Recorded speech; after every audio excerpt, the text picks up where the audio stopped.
بسم الله الحمد لله والثناء لله والصلاة والسلام على رسول الله. أحبتي في الله، مرحبا بكم. عاوة أو جمعة أو عيد اجتماع العيدين، لبدي عيد أو كلمي وحان إذين سو قد بنينا هدو إلهي رالك النقضة تهنية عيد إيو آذاب كسابسا عيدة. tahniyada insha allahu waxay inoo soo jeedin doonaa dhammaan walaalaha meesha fadhiyo, aniga walaalkay sheekh maxamed cabdulaahi iyo imaam garaad abu manaal as-soomaali. marka inteenaawo insha allah tahniyo guud baan idiin soo gudbinaynaa. waxaana insha allahu ku bilaabi doonaa marka hore kuna khatimi doonaa takbiirta. الله أكبر الله أكبر الله أكبر لا إله إلا الله الله أكبر الله أكبر ولله الحمد. الله أكبر الله أكبر الله أكبر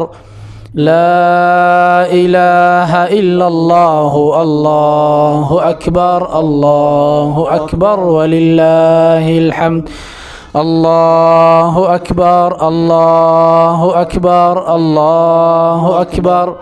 لا إله إلا الله الله أكبر الله أكبر ولله الحمد.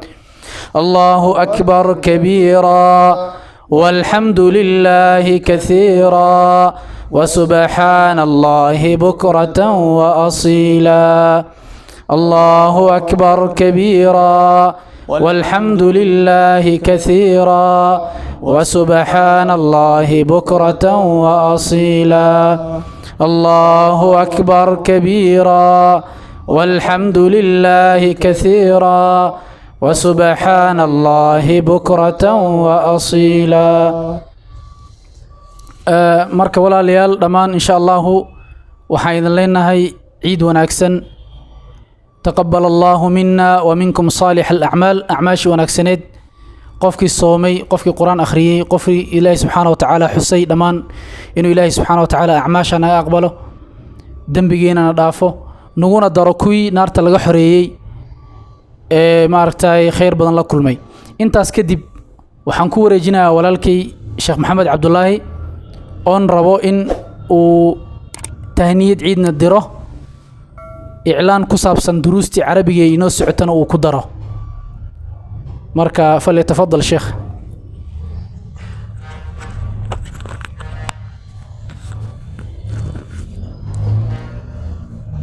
الحمد لله رب العالمين والصلاة والسلام على أشرف الأنبياء والمرسلين سيدنا محمد وعلى آله وصحبه وسلم أجمعين. أما بعد، السلام عليكم ورحمة الله وبركاته. إخواني في الله، إلهي بأمهاتك سبحانه وتعالى عاو هبين آد وفرحة بدنه، habeen aada iyo aada u weyn oo ilaahay subxaanahu wa tacaala agtiisa ka weyn. ummadda islaamkana habeen aada iyo aada ugu qaali ah oo habeenka ugu farxad badan habeenada ay maraan ka mid ah ayaan joognaa. waa habeen ciidul adxaa ah, waana habeen jimco ah. munaasabadan anigoo ka faa'iideysanayo, doonayana inaan la wadaaga farxadda dhammaan dadka dunida ku nool ee muslimiinta ah, khaasatan dadka Soomaaliyeed. waxaan jeclahay aniga saaxiibadayba inaan halkan hambaliyo iyo tahniyad ku saabsan ciidul adxaa inaan uga soo gudbinno. waxaana idin leenahay ciidun mubaarak, taqabbal allahu mina wa minkum saalix alacmaal. ilaahay subxaanahu wa tacaala acmaashii wanaagsan ah naga aqbalo. hambaliyada iyo tahniyada diiran baan idiin soo gudbinaynaa. ilaahay subxaanahu wa tacaala waxaan ka baryaynaa cudurkan saameynta weyn ku yeeshay dunida inuu naga dulqaado, muslimiinta ilaahay subxaanahu wa tacaala meel walbay joogaanba dhibka inuu ka qaado, inuu mideeyo, inuu ilaahay subxaanahu wa tacaala muslimiinta uu cizeeyo. waxaana leeyahay farxad ku ciida meel walboo dunida ka joogtaan. waa habeen aada iyo aada u qiimo badan. ducada ha la badiyo, qaraabo xiriirinta ha la badiyo, isa salaamidda iyo isxiriirinta ha la badiyo. waxaan idin leeyahay mar labaad ciidun mubaarak, taqabal allahu mina wa minkum saalix alacmaal. aada iyo aad baan idin jecelnahay muslimiinta dhammaanteed. wasalaamu calaykum waraxmatullaahi wabarakaatuh. waxaan jeclahay inaan raaciyo iclaan ku saabsan cashiradii ka bixi jiray imaam shaafici media ee carabiga ahaa, in muddo 2 isbuuca aan joojin doono hadduu alla idmo, si markaasi ay dadka u ciidaan. 2 isbuuc kadibna si toos ay cashirada noogu bilaaban doonaan. aada iyo aad baan idinka mahad celinaynaa sida aada noola tafaacusheen, cashiradana aada oola socotaan. insha allahu tacaala waxaan rajaynaynaa annagana inaan dadaali doono, cashirada soo socdana kuwaa inay kasii fiicnaan doonaan qaabka loo soo bandhigayo iyo sidaan usoo gudbin doono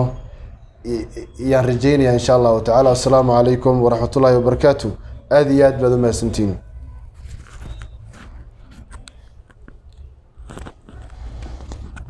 وعليكم السلام ورحمة الله وبركاته. شكرا شيخ وما أتسنت، جزاك الله خير. حدنا وحن كوري جنايا الأخ جراد مختار أبو منال الصومالي، فليتفضل مشكورا مأجورا. بسم الله الرحمن الرحيم. الحمد لله رب العالمين، وبه نستعين على أمور دين ودين، وصلى الله وسلم على نبينا محمد وعلى آله وصحبه أجمعين. أما بعد، caawo oo ay tahay habeen jimca oo inay tahay ciidul adha almubaarak, marka u horeyso waxaan tahniyad u dirayaa dhammaan ummadda muslimiinta. alla subxaanahu wa tacaala cibaadadii 10kan beri ee fadliga badan ay soo sameeyeen inuu alla subxaanahu wa tacaala ka aqbalo, ee quraan akhriska lahayd, istikfaarta lahayd, soonka lahayd, iscafinta iyo ismaxaada walaalahood kale ay cafinayaan lahayd. ilaahay subxaanahu wa tacaala camalkaas inuu ka aqbalo wanaagsan, oona camal qof mu'mina uu sameeyo maalmaha ugu fadli badanna ay ahayd. taasaan marka waxaa weeyo ducada kadib iyo tahniyadda ummadda Soomaaliyeed meel kasto ay joogto ayaan tahniyad ugu raacinayaa Allah subxaanahu wa tacaala. waxaan ugu tahniyadeynayaa sida nabiga sunnadiisa sallallahu alayhi wasallam ahayd oo saxaabadan iskugu tahniyadeyn jireen, taqabbal allahu minna wa minkum saalix alacmaal. ciidan hadda aan joogno oo caawa jimcada tahay oo berrina tahay yowm alxaj alakbar, ilaahay waqtigu ku sheegay ay tahay, oo dadkii carafa taagnaa ay kasoo gadoomahayaan, caawa ay musdalifo jiifaan, subaxdiina ay jamaaraadka ay tuuran hayaan. waxaa weeye waa maalin aada u fadli badan oo ilaahayna subxaanahu wa tacaala uu ku tilmaamay yowm alxaj alakbar inay tahay maalintan iyada ah. marka waxaa isku soo aaday jumco iyo ciid, axkaamtay leedahay culimmada ka hadashay, dib uguma noqonayn internetka ka buuxda. aadaabta ciidan ay leedahay ayaan mid iyo laba ka soo qaadanaynaa, ayadoo ay fara badan tahay, ama 5 qodob camal baan ka soo qaadanaynaa, ayadoo ay 20 meeyo ku dhaweeyaan ama dhowr iyo 10 oo yaraan aadaabta ay sheegaan. aadaabta ciidda waxaa ugu horeyso ay leedahay khaasatan labada ciidood oo ciidul adha oo hadda aan joogno ah iyo ciidul fitr oo soo dhaafnay oo ramadaanka tii ka dambeysay ah. qofka inuu isqurxiyo markuu ciid aadahay atajammul aadaabta ciid ay kamid tahay. waxaana ku sugnaatay xadiithii fi saxiix muslim, عمر بن الخطاب رضي الله عنه جباء قرح بدن، كوتي قرح بدن، جاكيت قرح بدن وبرقة هيو افتيمة هيو صاحدي. كدبنا النبي صلى الله عليه وسلم أسوأ جاكيت كاس ذهب كان لقسمي أما في اللحظة لقسمي نوع هذا أيا وحيري عمره ودر عن قف كان ضد كان أخلاق ذا لهين إحدان. عمر مركب وطوري هو هدي ويلي هبروداق أهين أولا لك أما النجمة أها أما هو لبضه هو يصير شيء oo ma ka joogo waa hadiyay. meesha marka xadiidkaas nabiga sal slam wuxuu ku inkiray waa istibraaqa iyo dharka dahabka iyo fidada laga sameeyey ayuu ku inkiray laakiin in la qurxiyo nabiga sal slam kuma inkirin bal nabiga markay ciid tahay iyo markay wufuud iyo dad madax u imaan hayaan aad buu isku qurxin jiray dhar gooni buu lahaa oo uu ku labisan jiray markay wafdi u imaado wuxuu leeyahay imaamu sindi saaxiib xawaashi xadiidkaas isagoo xaashiyad yar saaraya wuxuu leeyahay waxaa lagu ogaaday tajamulka inuu yahay yowm alciid caada inay tahay oo sugan saxaabada dhexdeeda ka sugan caado suganeed inay tahay iyo salafkii dadka ahlu khayrka ah nabigana sal alla alay slam uu ku inkirin oo saxaabada is qurxin jireen bar inuu ku tawjiihin jiray inay dhar cad qaataan oo marka waxaa weeyo ciidaas sayda farxadeeda waxaa jira marka qodob iyo labo waxyaala aan banaanayn qofka inuu isku qurxiyo intaan adaabtaas aanan u guda gelin faraha badan ee la rabo waxyaala la reebay baa jiro waxyaalaha la reebay waxaa ka mid ah haddaan 2 iyo 3 ka sheegno qofka inuu marka waxaa weeyo tinta u madoobeeyo oo marka waxaa weeyo tinta u madoobaysto ayada lama ogolo oo markaas iyada ciidda looma baahno inaad tin madoobaysi iyo aad alaab samayso waxaa mid labaad inaad garkii aad xiirto ama aad tiraa garkaan qurxin oo aad garkii jaftood eber ka dhigto taana iyadana garka in la xiirana aadaabta maaha mal waa dambi iyo macsiyo way sadaraada waqtigii fadliga badnayd inaad ku soo aadiso macsiyo xumaan aad samaynaysa ma haboono oo nabiga sallallahu alayhi wasallam wuxuu leeyahay jusu shawarib war iska xiira kuwan marka waxa way shaarubada ah garkana waxa way cafu lixa garka daaye في صحيحين 7 أحاديث باكو صار ورتي تضبطان أمر بيتو سنيان مركو إني جركة لا دايو وأن لو عيار ما أنت عيد ولا حيرين وحكى له كميدا يعني مركو حواي وحيالها الأوجرين إني حواجبته أما سنيات كالسك حيرو أما الرفو أيضا لما أقوله أذابته ونكسنين ويا ناجها إني در قاتان أما هوانك دمرك إني قاتان در أن وحوايو أي شرفته ذو كجر مثلا در صوم موجين هايو إني قاتان أيضا لما أقوله waxaa kaloo la ogolayn dhar shuhuro ah oo ka baxsan wadciga markaas magaalada aad joogto dhar ka duwan inaad qaadato lama ogola ayadana marka intaasna waa dharka aan la ogolayn ama aadaabta waxyaalaha aan la ogolayn qofka inuu ku sifoobo maalinta ciidda ah lambarka labaad aan ugu gudbayno waxay tahay aadaabta wanaagsan ah waxaan soo sheegnay in la isqurxiyo aadaabta wanaagsan waxaa kamid ah inuu qofka maydho oo qabaysto aadaabtay kamid tahay waxaana ku sugan xadiidkii atharkii ابن عمر كسونا هذا نافع وورنا هي وكورنا ابن عمر ولي النبي صلى الله عليه وسلم نبي وحوها سوى ابن عمر نبي قترني أنه كان يغتسل يوم الفطر قبل أن يغدو إلى المصلى أنتو سن آذن مصلها ماشي اللي قلتو كان هي أنتو سن آذن وقبي سنجري تاسد مركو حلقة قادن هيا إن مركو حوايو القبيستو أي ونكسنت هي ميدا صدح هذا حيت هي عيد الأضحى عيد الفطر آداب تصدحات إنه قفك السومين أو مال ونكسن وخير بدنه وأن سومي إنه ده ميع لما أقوله والنبي صلى الله عليه وسلم وحكوت المامين لا صوم في يومين لما المتصون مالها الفطر والأضحى عيد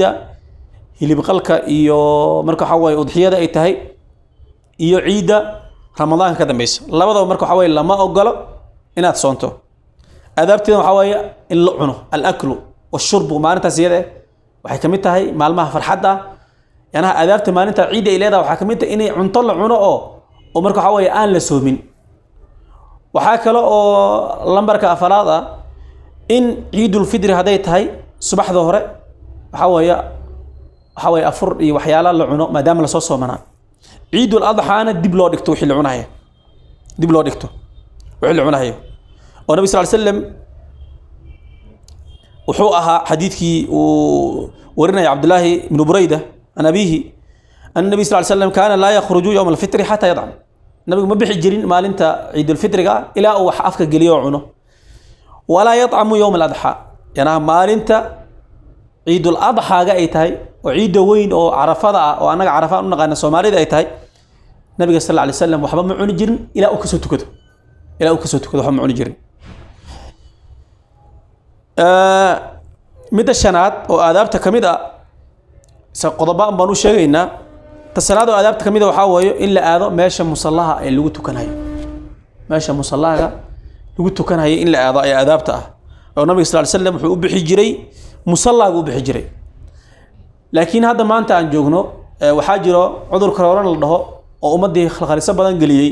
adduunkii oo dhan waxa weeyo tawaatur ka noqday oo meel kasta oo caalamka kamid ah maanta uu ka taagan yahay jiradaas dawladiina marka ay mamnuucaan in isku tag la sameeyo oo meelo badan la tago saadaradeed masaajidda salaadahan ku tukanaynay imaan ku tukan doonaa marka waxa weeyo taas waxay ka baxaysaa meesha way ka baxaysaa meeshii musallaga in la aado sanadkan daruurada jirta sababteed oo xajkii aan aadi lahaynba waxaa naga hor istaagay arrintaas iyo maradkaas baa naga hor istaagay laakiin sunnadii ahayd in wadada la bedesho markaad masaajidka soo aadi naftarkeeda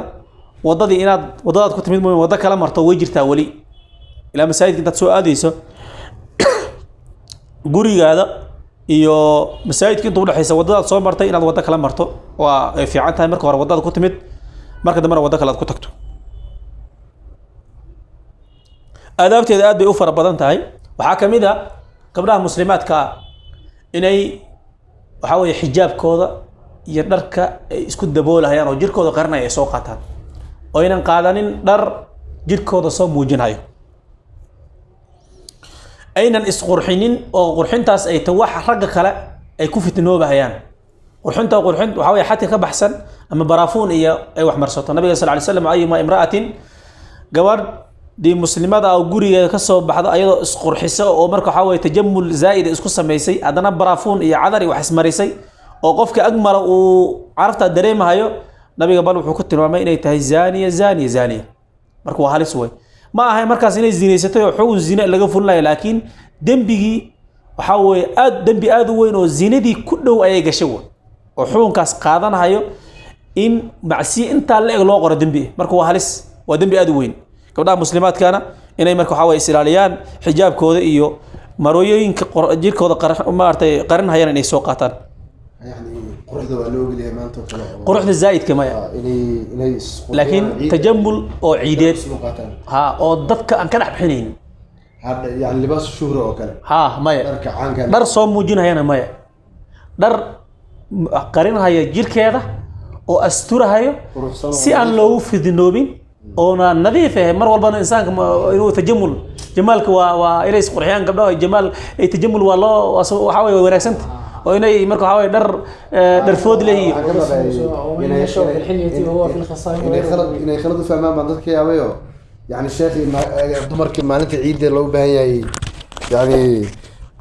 khalad inay u fahmaan baan ما معناها الشيخ وحده لسمو قرحين كرا مالنت عيدا قبلها اسمو قرحين كرا معناها waxay tahay tawjiih wuxuu ku socdaa inaynan dhar shuhre qaadanin صح oo yani soo aynan qaadanin dhar jirkooda soo muujinayo ay qaataan dhar muxajabaad oo maarta quruxsan oo nadiif ah ma aha kama wado inaan leeyahay gabadha dharkii ay jikada kula jirtay ama dharkooda lahaa ka soo baxda ama carabtu ka haysatay bal dhar quruxsan oo wanaagsan bay xirani oo jirkeeda aan muujinayn shukran taasay marka waxay u joogtaa marka waxa weeye maalinta ciid waxaa la suneeyo ku soo khatimayna oo marka sagaalada takbiir fara badan in la sameeyo ayaam ciid bal ciid al-adha waxa weeye berri oo marka waxa weeye maanta oo ah caawo ay tahay jimcaha oo ciid al-adha berri tahay takbiirteedii ilaa saddexdii beri oo ayaamu tashriiq waxay noqonayaan sabtidii iyo axadii iyo isniintii inta ciid baa lagu jiraa waa maalmihii la hilib qalanayay oo marka waxa weeye ayaamu tashriiqa oo ay xujaydana fadhiyeen mina fadhiyeen way berri oo marka waxa weeye oo caawa ay jimco tahay oo berri marka waxa weeye jimcihii ciidi tahayna ayadana waxa weeye waa yawm al-hajj al-akbar marka saddex beri baa ka dambayso ayaamu tashriiqa in inta takbiirta la wado gabadha gurigeeda ay marka ku takbiirsato iyadoo jikada ku jirto cuntada karinayso ninka asagoo marka waxa weeye fadhigiisa fadhiyo asagoo magaalada socdo asagoo marka waxa weeye shaah cabayo asagoo cunto cunay takbiirta inuu wado oo maalmaha la daldala takbiirta ayaa loo baahan yahay marka waxa weeye si miisaankaada ay marka waxa weeye maalinta ciidda sunnada nabiga sallallahu alayhi wasallam waafaqdo nabigeena sallallahu alayhi wasallam waa xadiidkii uu ku lahaa duuba liman wajada fi sahifati istighfaran kathira waxay laan midha oo janna u sugnaatay qofkii maalinta qiyaama ka helo saxiifadiisa ama waxa weeye kitaabkiisa iqra kitaabaka la leeyahay maalinta qiyaama istighfar fara badan oo marka waxa weeye aad u fara badan kaas baa guuleystay marka takbiirtan waxay kamid tahay waxyaalaha sunnada oo istighfaarta ku jirto tahliilka ku jirto marka waxa weeye ku jirto waxa weeye hufnaanta Allah subhanahu wa ta'ala la hufaaya ay ku jirto marka maalmahaas aan ciida oo ay berri oo jumca ah oo ay ka bilaabanayso aan ka faa'iideysano takbiirtana aan badino Allah subhanahu wa ta'ala aan u toobad keeno mana aha inaan xumo iyo ku dhaqaaqno waxyaala khaldan oo marka waxa weeye gabdhaha iyo wiilasha isbalansadaan oo marka waxa weeye la kulmo oo ikhtilaad u dhaco maya lama ogolo waa maalin fadli badan ama heesaha la fiirsado ama heesa la isku tago ama heesa la qaado adaabtaas ma banaano bal dambi aad u weyn oo maalmaha kale ka duwan way maadaama ay tahay yawm ciid ma aha farxada in macsiira la aado ee farxada waxa weeye in la aado khayr iyo wanaag aysan kafada kula gadoomin oo hees iyo balaayo iyo qashin gurigaada ha ka shidin quraanka iyo takbiirta ka shid gurigaada TV-gaada quraanka iyo takbiirta xarameynka saar waxa weeye midaas ayaa takbiirta saaran tahay maalmahaas oo dhan TV-gaada takbiirtaas idaacada quraan ha saaraato meeshaas marka waxa weeye takbiirta ha ka socoto yeysan noqonin inaad heese iyo balaayo iyo tahniyadi iyo waxaas aad marka waxa weeye aad saarto yeysan noqonin Allah subhanahu wa ta'ala aan ka baqno yaan ku xad gudbin waqtiyada khayrka badan qofka shaqiga ay dhulka darsaday waxa weeye nabiga sallallahu alayhi wasallam qofka laga qariyo maalmaha khayrka badan xuma ku buuxsado meesha dadka khayr ay buuxsanayaan asaga kafadiisa ka buuxiyo xuma kaas way mid ka halaagsamay ee hees iyo qurun iyo marka waxa weeye qaraabo goysa ka dhigin qaraabada booqo quraankana akhri ducada iyo istighfaarta badi waxa weeye qalbi furnaan waxa weeye qalbigaada ha u badnaado intaas ayaan ku soo khatimahayaa بارك الله فيكم وجزاكم الله خيرا تقبل الله منا ومنكم صالح الأعمال عيد سعيد وكل عام وأنتم بخير وعليكم السلام أستاذ أبو منال شكرا جزاك الله خيرا إلهي سبحانه وتعالى وحن كبر يا أنا إنه نقدقوا الذين يستمعون القول فيتبعون أحسنه marka kuwa intay oraha ama qolka ama hadalka wanaagsan dhageystaan kadibna inta wanaagsan ka raaca marka jazaahu Allahu khayran wa sidoo kale Sheekh Maxamedna uu mahadsan yahay waxaan idin leenahay oo idinka tageynaa ciid wanaagsan ciidukum saciid taqabbal Allahu minna wa minkum salih al-a'mal wassalamu alaykum wa rahmatullahi wa barakatuh الله أكبر الله أكبر الله أكبر لا إله إلا الله الله أكبر الله أكبر ولله الحمد